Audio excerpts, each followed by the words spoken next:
नमस्ते फ्रेंड्स, आज ही आपने प्रेगनेंसी का टेस्ट किया है और उसमें 2 लाइनें पॉजिटिव आई हैं। अब आपके मन में कई सवाल होंगे कि अब क्या करना चाहिए और शायद बात करने के लिए कोई नहीं है। मेरा नाम डॉक्टर समिता वधवा, मैं एक ऑब्स्टेट्रिशियन और गायनेकोलॉजिस्ट हूँ और आपके इन सवालों का जवाब लेकर आज मैं आई हूँ। पीरियड ऊपर होने के बाद जब आपने किट में टेस्ट किया और आपके किट में 2 लाइन आए, इसका मतलब कि प्रेगनेंसी है। बहुत बार उस किट में अगर लाइन हल्की है तो आपके मन में सवाल आ सकता है कि अब क्या करें। अगर पीरियड को 1 या 2 दिन ही ऊपर हुआ है तो बहुत बार क्योंकि HCG की मात्रा कम होती है इसीलिए किट में लाइन हल्की आती है, तो आप या तो 3 से 5 दिन के बाद वो टेस्ट दोबारा रिपीट कर सकते हैं किट में, या फिर आप अपने डॉक्टर के साथ कंसल्ट करके एक ब्लड टेस्ट करवा सकते हैं जो कि कन्फर्मेटरी होता है और ब्लड में HCG हार्मोन का लेवल को डिटेक्ट करके आपकी प्रेगनेंसी को वो टेस्ट कंफर्म करता है।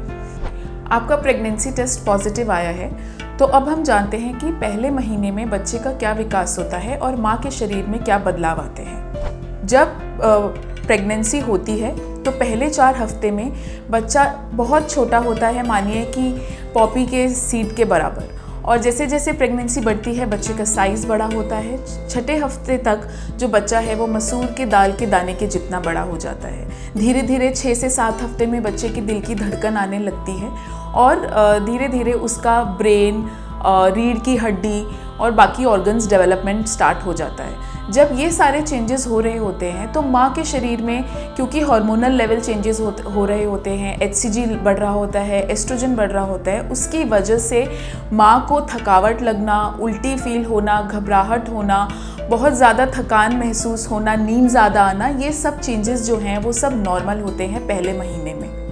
लेकिन ऐसा ज़रूरी नहीं है कि हर माँ को ये सारे सिम्टम्स फील होंगे। बहुत बार प्रेगनेंसी बिल्कुल सही चल रही होती है, सब कुछ नॉर्मल होता है, लेकिन माँ फिर भी ये सारे सिम्टम्स फील नहीं कर पाती। बहुत बार पेशेंट को कोई उल्टी, चक्कर, ऐसे कोई भी सिम्टम्स नहीं आते, वो भी बिल्कुल नॉर्मल है। Basically patient to patient vary करते हैं सिम्टम्स। कई बार पेशेंट्स को बहुत ज़्यादा सिम्टम्स होते हैं और कई पेशेंट्स को बिल्कुल सिम्टम्स नहीं होते, तो ये सब बिल्कुल नॉर्मल है। अपने आप को दूसरों से कंपेयर नहीं करना है हमें। हर एक की प्रेगनेंसी अलग होती है, हर एक का शरीर अलग होता है, तो सब कुछ नॉर्मल है अगर आपकी प्रेगनेंसी सही ग्रोथ हो रही है तो। हमारी प्रेगनेंसी अगर अल्ट्रासाउंड पे बिल्कुल ठीक है, बच्चे की धड़कन बिल्कुल ठीक चल रही है और ग्रोथ भी ठीक है, तो चिंता की कोई बात नहीं है। अब हम जानेंगे कि आप प्रेगनेंसी का हफ्ता कैसे गिनेंगे। इसके लिए मैं आपको एक आसान तरीका बताऊंगी। जब आपका आखिरी पीरियड आया है उसका फर्स्ट डे हम गिनेंगे as a first day of pregnancy, और वहाँ से हम total number of days calculate करेंगे और उन टोटल नंबर ऑफ डेज को हम वीक्स में कन्वर्ट करेंगे। अगर आपके पीरियड्स रेगुलर हैं तो ये मेथड काफ़ी एक्यूरेट होता है, लेकिन कई पेशेंट्स होते हैं जिनके पीरियड्स इरेगुलर होते हैं और कई पेशेंट्स होते हैं जिनको अपनी डेट्स भी याद नहीं होते हैं ठीक से। तो अल्ट्रासाउंड जो हम प्रेगनेंसी में कराते हैं, जो हमारा पहला अल्ट्रासाउंड होता है जिस पे हम बच्चे की धड़कन देखते हैं, उस अल्ट्रासाउंड के हिसाब से हम जो है days of and weeks of pregnancy count करते हैं और हमारी जो डिलीवरी की डेट है वो फिर हम उसी अल्ट्रासाउंड के हिसाब से कैलकुलेट करके अपने पेशेंट्स को बताते हैं। आपका पीरियड मिस हुआ है और आपने यूरिन प्रेगनेंसी टेस्ट किया है और वो नेगेटिव है। अब आप सोच रहे हैं कि हम क्या करें। कई बार बहुत जल्दी टेस्ट करने से भी ये जो टेस्ट है वो नेगेटिव आ जाता है, तो आप 3 से 5 दिन के बाद ये टेस्ट रिपीट कर सकते हैं जब HCG लेवल सफिशेंटली इंक्रीज़ हो गया है हमारी बॉडी में और पॉजिटिव आने के चांसेस जो हैं वो बढ़ गए हैं। दूसरा ये इस चीज़ का ध्यान रखें कि मॉर्निंग फर्स्ट सैंपल लेना है हमको टेस्ट करने के लिए, उसकी एक्यूरेसी जो है वो ज़्यादा है। अगर फिर से टेस्ट रिपीट करने के बाद आपका टेस्ट नेगेटिव आ रहा है तो आप उस केस में अपने स्पेशलिस्ट से कंसल्ट करें, एक ब्लड टेस्ट कराएं। जो blood test HCG level detect करता है वो कन्फर्मेटरी होता है, तो उस केस में हमें ब्लड टेस्ट कराना एडवाइसेबल रहेगा। पहले महीने में ब्लीडिंग या स्पॉटिंग होना नॉर्मल है या नहीं, आइए जानते हैं। पहले महीने में जब बच्चा बनता है और इम्प्लांटेशन होती है गर्भाशय में, तो गर्भाशय में चिपकने के कारण, जिसको हम इम्प्लांटेशन बोलते हैं, थोड़ी बहुत पिंकिश या फिर ब्राउनिश स्पॉटिंग होना नॉर्मल है, जो 1-2 दिन हो सकती है। लेकिन अगर ब्लीडिंग 1-2 दिन से ज़्यादा है या फिर बहुत ब्राइट रेड ब्लीडिंग हो रही है कि पैड यूज़ करने की ज़रूरत पड़ रही है, नॉर्मल पीरियड्स जैसी ब्लीडिंग स्टार्ट हो गई है, 1-2 पैड्स सोक हो रहे हैं और पेट में नीचे की तरफ दर्द हो रहा है, तो वो नॉर्मल नहीं है। उस केस में आपको अपने डॉक्टर से कंसल्ट करना बहुत ज़रूरी है। ये सब लक्षण हो सकते हैं एक्टोपिक प्रेगनेंसी के भी, जिसमें कि प्रेगनेंसी जो है वो यूट्रस के बाहर होती है और अगर ये टाइम से डायग्नोस ना की जाए तो ये माँ के लिए काफ़ी खतरनाक हो सकती है। अब हम बात करेंगे पेट के दर्द के बारे में। कब तक ये नॉर्मल है और कब हमें अपने डॉक्टर से कंसल्ट करना ज़रूरी है। थोड़ा नॉर्मल पेन होना, क्रैम्पिंग फील होना प्रेगनेंसी में शुरू के 6 से 8 हफ्ते ये नॉर्मल होता है। जैसे हमारे पीरियड के क्रैम्प्स होते हैं लोअर एब्डोमेन में नीचे की तरफ जैसे हमें फील होते हैं, और अगर वो अपने आप ठीक हो जाते हैं कुछ टाइम में तो वो नॉर्मल है। लेकिन हमें कब इसको इग्नोर नहीं करना है, जब ये पेन ठीक ना हो या फिर बढ़ता जाए।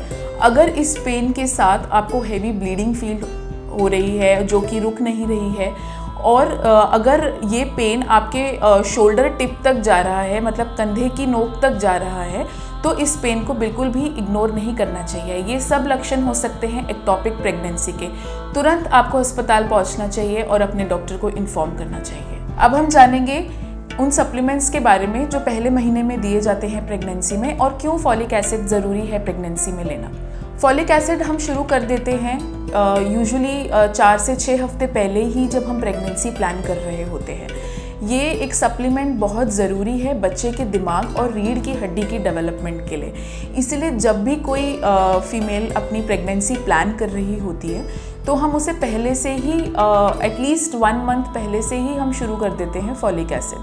अगर आपने नहीं शुरू किया है तो घबराने की ज़रूरत नहीं है। जिस दिन आपने अपना प्रेगनेंसी टेस्ट किया है, आपको पता चला है कि आप प्रेग्नेंट हैं, उस दिन से भी अगर आप शुरू करेंगे तो वो बहुत ही फ़ायदेमंद होगा आपकी प्रेगनेंसी में, आपके बच्चे के दिमाग के और रीढ़ की हड्डी के विकास के लिए बहुत ज़रूरी होगा। अब हम बात करते हैं कि प्रेगनेंसी के पहले महीने में कोई भी दवा लेना सेफ़ है या नहीं। पहला महीना बहुत महत्वपूर्ण होता है क्योंकि इसमें बच्चे के अंग बन रहे होते हैं।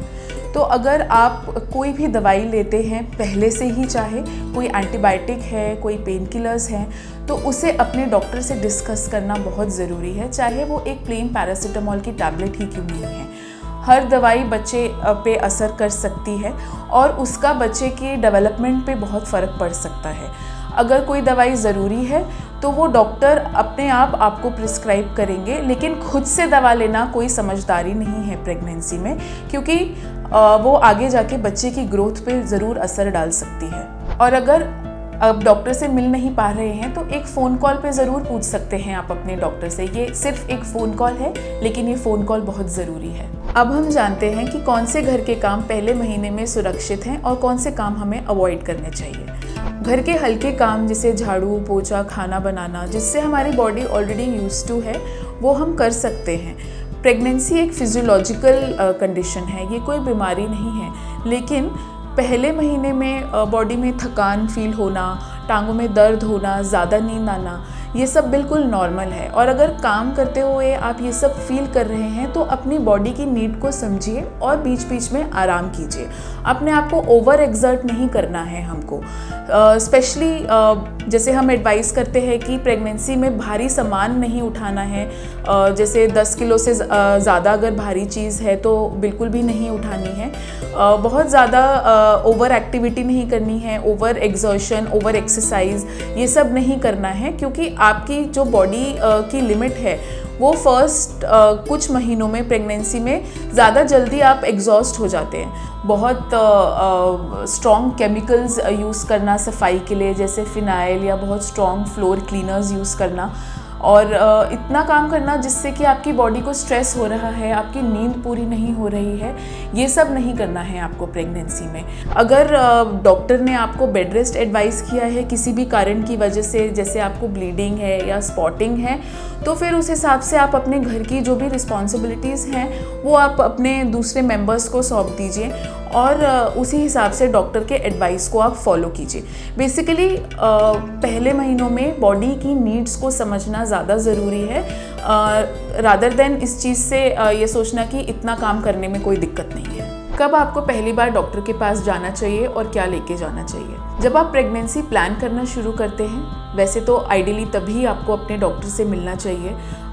कोई भी बेसलाइन टेस्ट हैं, कोई अंडरलाइंग मेडिकल कंडीशंस हैं, अगर हम पहले से ही उसको डायग्नोस करके उसका ट्रीटमेंट प्रेगनेंसी से पहले ही स्टार्ट कर दें तो आइडियल कंडीशन यही है।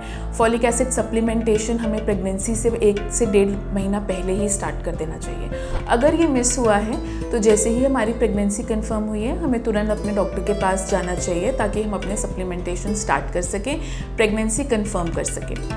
अगर वो भी मिस हुआ है तो मैक्सिमम 6 से 8 हफ्ते की प्रेगनेंसी के बाद डिले नहीं करना चाहिए, क्योंकि तब जांच करना बहुत ज़रूरी हो जाता है और सप्लीमेंटेशन स्टार्ट करना भी बहुत ज़रूरी हो जाता है। जब आप अपने डॉक्टर से मिलने जाएंगे तो वो आपकी प्रेगनेंसी को कंफर्म करेंगे, अल्ट्रासाउंड करके बच्चे की धड़कन आई है कि नहीं देखेंगे और प्रेगनेंसी की ग्रोथ सही हो रही है कि नहीं वो भी चेक करेंगे। अगर कोई अंडरलाइन कोई मेडिकल प्रॉब्लम्स हैं जिसके लिए ऑलरेडी आपका इलाज चल रहा है तो वो अपने पेपर्स और अपने पूरे डॉक्यूमेंट्स और रिपोर्ट्स ज़रूर अपने डॉक्टर के पास आप लेके जाएं और उनको शेयर करें ताकि आपकी पूरी मेडिकल हिस्ट्री डॉक्टर को पता हो और उसी हिसाब से आपकी प्रेगनेंसी आगे कंटिन्यू हो पाए और आपके बेबी की ग्रोथ का अच्छे से ध्यान रखा जाए। शुरू के महीनों में बच्चे का विकास हो रहा होता है और मिसकैरेजेस के भी रिस्क होते हैं, इसलिए आइए जानते हैं कि प्रेगनेंसी में कौन सी चीज़ें खाने में सेफ़ हैं और कौन सी चीज़ें हमें नहीं खानी चाहिए। तो हमें प्रेगनेंसी में कच्चा पपीता, अनानास जिसे पाइनएप्पल बोलते हैं और कटहल यानी कि जैक फ्रूट, ये चीज़ें हमें नहीं खानी चाहिए प्रेगनेंसी में, क्योंकि इससे मिसकैरेज का रिस्क जो होता है वो बढ़ता है। इसके अलावा कई बार प्रेग्नेंट फीमेल्स जानना चाहती हैं कि क्या हम पका हुआ पपीता खा सकते हैं। तो स्मॉल टू मॉडरेट क्वांटिटी में अगर आप खा रहे हैं कभी कभी तो उससे कोई बहुत नुकसान नहीं होता है, लेकिन अगर आप कोई टेंशन नहीं चाहते हैं, अपने दिमाग में कोई वहम नहीं चाहते हैं तो बेटर है कि आप उसे अवॉइड करें।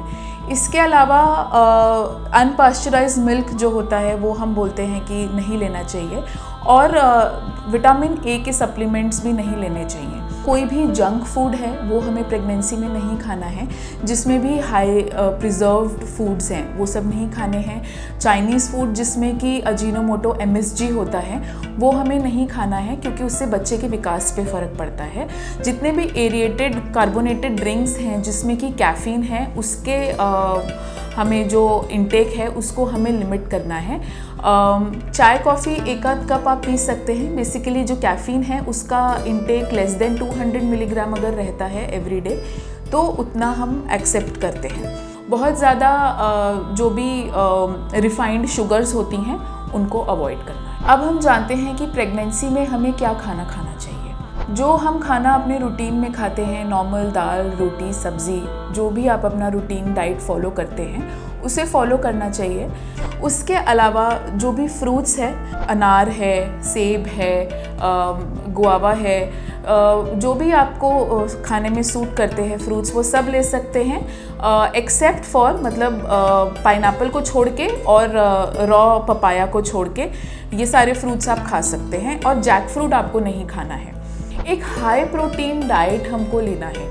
अगर आप नॉन वेजिटेरियन हैं तो आप एग्स और जो हाई प्रोटीन चिकन पार्ट्स होते हैं जैसे चिकन ब्रेस्ट वगैरह आप खा सकते हैं। रेड मीट हमें अवॉइड करना है।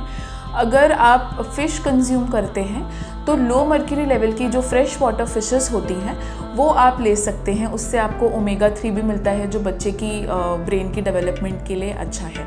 और प्रोटीन्स में वेजिटेरियंस के लिए अगर हम बात करें तो जैसे सत्तू एक बहुत हेल्दी चीज़ मानी जाती है, उसे आप कंज्यूम कर सकते हैं। उसके अलावा पनीर, टोफू, स्प्राउट्स, चने, ये सब चीज़ें भी प्रेगनेंसी में खाना बहुत हेल्दी है। दूध आप नॉर्मली जैसे ले रहे हैं वो सब आप ले सकते हैं। बेसिकली एक हेल्दी पौष्टिक खाना जिसमें अच्छी मात्रा में प्रोटीन हो, अच्छे फैट्स हों और जो कार्बोहाइड्रेट्स हैं वो कॉम्प्लेक्स कार्बोहाइड्रेट्स हों, जैसे कि ओट्स है, किनुआ है, होल व्हीट है, ब्राउन राइस है। ये सारी चीज़ें आपकी प्रेगनेंसी में बहुत हेल्दी रहेंगी। और एक चीज़ की बात करें तो एंटीऑक्सीडेंट्स जिन फ्रूट्स में हाई रहता है, जैसे कि बेरीज़ हैं, स्ट्रॉबेरीज़ हैं, ब्लूबेरीज़ हैं, ये सब आप कंज्यूम कर सकते हैं। ये आपके बॉडी में जो प्रेगनेंसी की ग्रोथ है उसको भी अच्छा रखती हैं। इसके अलावा आयरन रिच फूड लेना प्रेगनेंसी में बहुत ज़रूरी है, जैसे हरी सब्जियां हैं, अनार है, सेब है, ये सारी चीज़ें बहुत अच्छी हैं। इसके अलावा पानी खूब अच्छे से पीना है, अपना हाइड्रेशन हमें मेंटेन करके रखना है। नारियल पानी आप पी सकते हैं, उससे भी हाइड्रेशन लेवल काफ़ी अच्छा मेंटेन रहता है। तो खाना हमको इस तरह रखना है कि माँ की और बच्चे की दोनों की बॉडी को प्रॉपर न्यूट्रिशन हम दे सकें। तो वीडियो के लास्ट में अब हम ये डिस्कस करेंगे कि हमें क्या करना चाहिए और क्या नहीं करना चाहिए, just dos and don'ts of pregnancy. तो क्योंकि इतने से हमारी बॉडी में चेंजेस हो रहे हैं, तो अपनी बॉडी को सुनना, समझना और जानना बहुत ज़रूरी है। ओवर एक्सर्ट नहीं करना है। थकावट ज़्यादा लगना, नींद ज़्यादा आना, ये सब नॉर्मल है। तो 7 से 8 घंटे की नींद लेना रात में और दिन में 1 घंटा आराम करना एक माँ के लिए बहुत ज़रूरी है। पौष्टिक भोजन लेना जिसमें कि प्रॉपर मात्रा में प्रोटीन्स, फैट्स एंड कार्बोहाइड्रेट्स हों, वो बहुत ज़रूरी है। टाइम पे अपने सप्लीमेंटेशन लेना और अपने बच्चे की ग्रोथ के लिए प्रॉपर अपनी बॉडी को आराम देना बहुत ज़रूरी है। जो नहीं करना, आपने अपनी बॉडी को ओवर एक्सर्ट नहीं करना है। और अगर कभी भी कोई एबनॉर्मल साइन आता है बॉडी में, जैसे कि ब्लीडिंग हो रही है आपको या फिर पेट में बहुत ज़्यादा दर्द हो रहा है, तो तुरंत अपने डॉक्टर को आपने इन्फॉर्म करना है और अपना उस हिसाब से ट्रीटमेंट स्टार्ट करना है। हर प्रेगनेंसी अलग होती है। अगर आप कोई सवाल हमसे पूछना चाहें तो ज़रूर पूछ सकते हैं। और वीडियो को लाइक करें, शेयर करें और सब्सक्राइब करें।